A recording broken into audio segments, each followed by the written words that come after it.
මේ ලෝකේ ඉඳගෙන අනාගතයේ උපදින ජීවිත කෝටි ප්‍රකෝටි ගානකට හම්බ කරන්න තියෙන හොඳම මග දානයයි.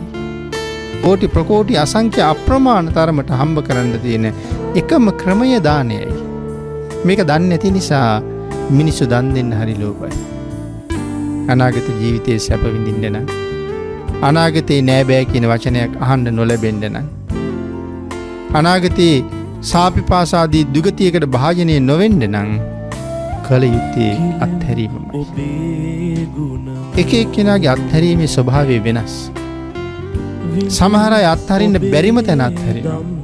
එතන අත්හැරියාම ලැබෙන ආනිසංසය අපිට තේරෙන්නේ නැහැ කොහොමද සංසාරේ විපාක දෙන්නේ කියලා. මට ධනෙ ගොඩාක් තියෙන වෙලාවේ අත්හැරලා දන් දෙනවට වඩා මට මොකවත්ම නැහැ අන්තිම බත් පිඟාන හම්බ වෙලා තියෙන්නේ.